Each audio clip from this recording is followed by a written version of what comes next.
Olá, meus irmãos, Deus os abençoe, no poderoso nome de nosso Senhor Jesus Cristo. Sempre estamos nos encontrando ao redor da palavra.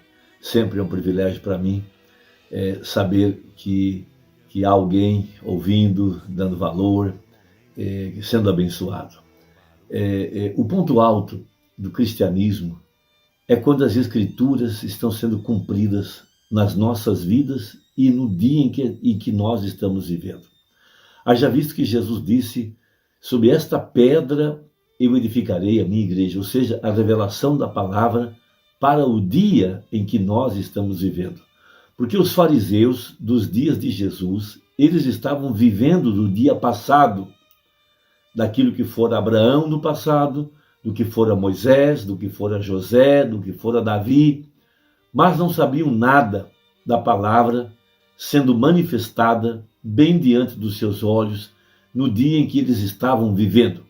Haja visto que o fariseu chamou Jesus de Beelzebu, ou seja, ele não tinha nenhuma representação no céu para que ele pudesse compreender e ver a manifestação da palavra em seu dia, diferente da mulher do poço, que tinha uma representação, uma teofania, o que Paulo chamou de um corpo celeste, o que Jesus chamou de os nossos anjos. Agora, quando a Escritura se cumpre, e é isso que podemos ver continuamente no ministério de Jesus Cristo em sua primeira vinda e em sua segunda vinda. Por isso a mensagem do profeta, ela não é a ideia de um homem que vai para a plataforma tentando pregar mensagens para influenciar pessoas. Todo o ministério do Ron Branham, a exemplo de Jesus, é o cumprimento dos pensamentos que estavam na mente de Deus. Veja, Jesus Cristo não fazia nada sem que o Pai lhe mostrasse. Da mesma forma, o Ron Branham tinha um ministério profético e se conduzia através do anjo do Senhor, por visões, profecias e assim por diante. Veja, nós temos uma grande vindicação no ministério do Ron Branham quando ele pregou a mensagem: hoje se cumpriu essa Escritura. Esse é o ponto alto do cristianismo, esse é o ponto alto da nossa experiência. Repetindo, quando a Escritura se cumpre na nossa vida e se cumpre no dia em que nós estamos vivendo. Então a palavra é para nós pão, ela é para nós luz, ela é a manifestação da palavra feita carne. Agora, uma grande verdade das nossas vidas é que nós estávamos em seus pensamentos. Veja, e nós não temos lembrança disso, nós compreendemos muito pouco acerca disso, mas a verdade da palavra tem sido revelada. Nós estamos chegando no dia do cumprimento de uma escritura de João 14. Veja, compreendendo que a verdadeira igreja já estava nele desde antes da fundação do mundo, que nós somos seus pensamentos, por conseguinte, a palavra manifestada. Veja, os predestinados são os únicos que verão a palavra manifestada, disse o profeta. Agora aqui tem uma grande escritura em São João 14, verso 17. O Espírito de verdade que o mundo não pode receber, porque não o vê, nem o conhece. Mas vós o conheceis, porque habita convosco e estará em vós. Veja, ali estava Jesus Cristo, habitando com os apóstolos, mas logo em seguida ele retornaria em forma de Espírito para continuar sua obra redentora através da igreja. Veja, não vos deixarei órfãos, só quem deixa órfão é pai. Por isso que Isaías diz que ele era pai da eternidade. Veja, voltarei para vós, ainda um pouco que o mundo não me verá mais, mas vós me vereis. Quem? Os crentes. Porque eu vivo e vós vivereis, ou seja, a nossa vida é Jesus Cristo. Cristo que é a nossa vida. Então veja o verso 20. Naquele dia conhecereis que eu estou em meu Pai, vós em mim, grande, né? E eu em vós. Aquele que tem os meus mandamentos e os guarda, esse é o que me ama. E aquele que me ama será amado do meu Pai. E eu o amarei e me manifestarei a ele. Veja que escritura poderosa. Primeiro, nós estamos compreendendo que nós éramos seus atributos, seus filhos ordenados e predestinados, porquanto nós estávamos nele. Nós andamos com ele, quando ele andou aqui sobre a terra. Nós somos julgados quando ele foi julgado. Veja, quando Deus o açoitou e colocou toda a condenação sobre ele. Logo, nós somos a sepultura com ele. Logo, nós ressuscitamos na manhã do primeiro dia, porquanto nós somos carne de sua carne e ossos dos seus ossos. Essa é a grande escritura. Agora, na mensagem Cristo é o mistério de Deus revelado, tocando nesse assunto, a partir do parágrafo 448, diz o Mombrana algo muito importante sobre este verso. Agora note, veja, Deus fazendo-se conhecido. Não se espera que façamos convertidos ao cristianismo por um governo, mas pela revelação, o Cristo em você.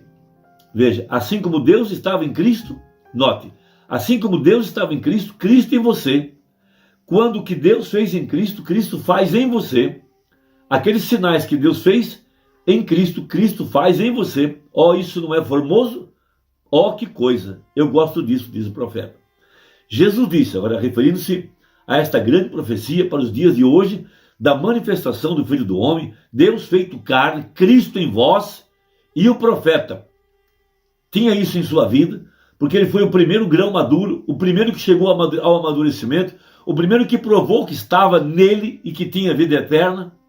Então veja, Jesus disse, naquele dia, então responde o profeta, esse é esse dia.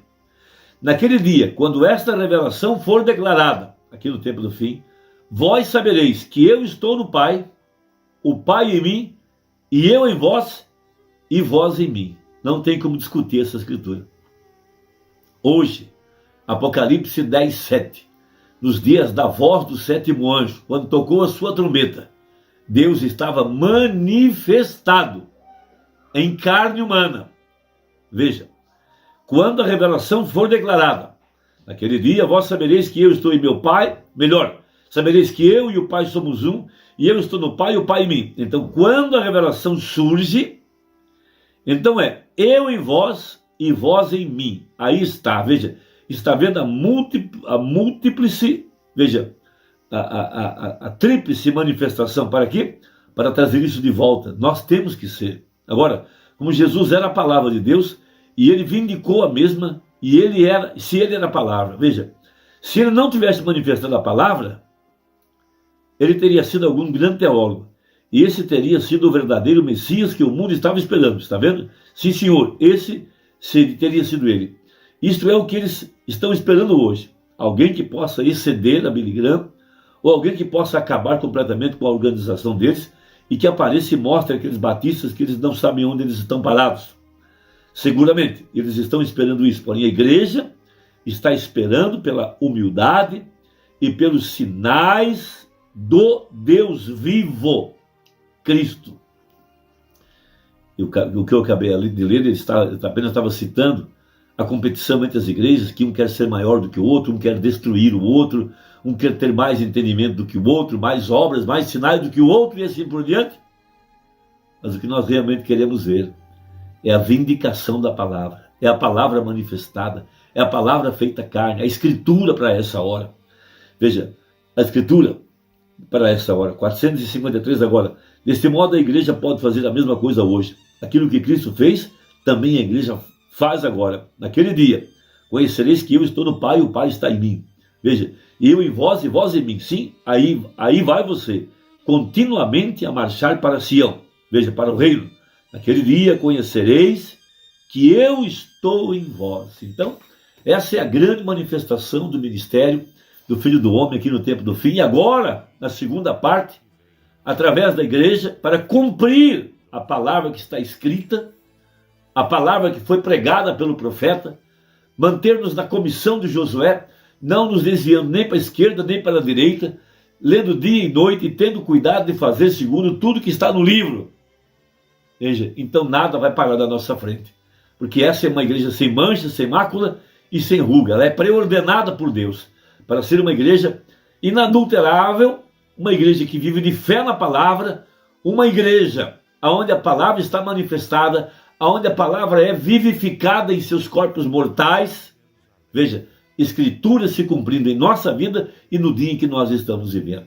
Meu irmão, que Deus te abençoe, que Deus te guarde e até a próxima, se Deus quiser, em nome de Jesus. Amém.